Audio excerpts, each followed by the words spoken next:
So I was a juvenile delinquent and had some serious issues, really pain. I thought it was a rebellion, but I understand now that it was pain. And believed, I think, a deep thing around I would rather be in trouble for being bad than admit weakness and need help.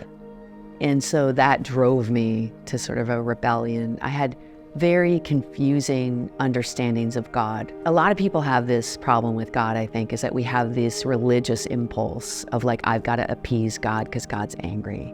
And really, I landed in a jail cell, drug addicted, estranged from my family, and had a woman come to me from the church who wrapped her arms around me and said she loved me. I didn't hug her back. I was not interested. I actually, when she left, I was like, you didn't even bring me any smokes. And when she left, the door closed and I had an encounter with Jesus. Jesus showed up. And what Jesus did, and I can't even explain, was it a vision? Was it but I felt Jesus. So I don't know what it was, but it was transformational. And he did the same thing she had done. He just wrapped his arms around me and whispered in my ear, I love you. And I describe what happened to me as like a light went on inside of me. And for the first time, I think I woke up to what was real. And for the first time, I understood that I was in jail and I was going nowhere. And this was not worthy to pursue with my life. And I needed help. And so all these things started to become clear that were not clear before. I mean, it was like Sunday school Jesus. I think because I needed maybe to know, I think that the God of love needs to show and reveal who he is. For me, he came in a way I could recognize him. Other people that I've walked with, like a woman that I walked with who is an Indigenous Canadian who was sexually exploited, and I knew her from street work. We had a prayer time. I just invited God to reveal himself to her, and she was not even a believer. She hated the church. I just was like, it doesn't matter. You don't have to see the right thing. It might not even be God. Just open to the possibility that there is a being that loves you, And she did, and she saw what she said at the time was like nothing.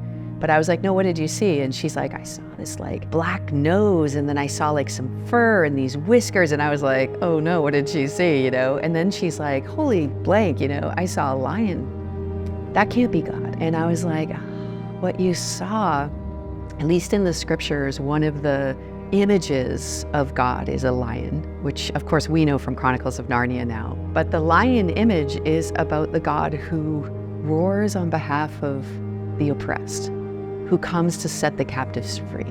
The image of the Lion of Judah is the Jesus who's on the side of those who suffer from injustice, And she was like, really? That could be Jesus? Someone who would roar on my behalf, someone who would fight with me. She literally opened to God and was transformed. Now she's a pastor working with people on the street. I know that God is real and that God is love and that God desires to connect with people. And God will reveal to every person who is seeking what they need to know in order to connect with God. So if you don't know who God is, Jesus is literally God. Jesus appeared on earth, lived among us, and showed us what he was like. God is always revealing who he is through the person of Jesus. And it is the best way that we have to know what God is like. So if you want to know what God is like and someone's like, God's angry, you can be like, look at the person of Jesus. Or God is distant. Look at the person of Jesus. Or God requires sacrifice. Look at the person of Jesus. Or God is remote. Look at the person of Jesus. And you will always discover a God that you just think this is too good to be true. This can't possibly be it, but it is. It is.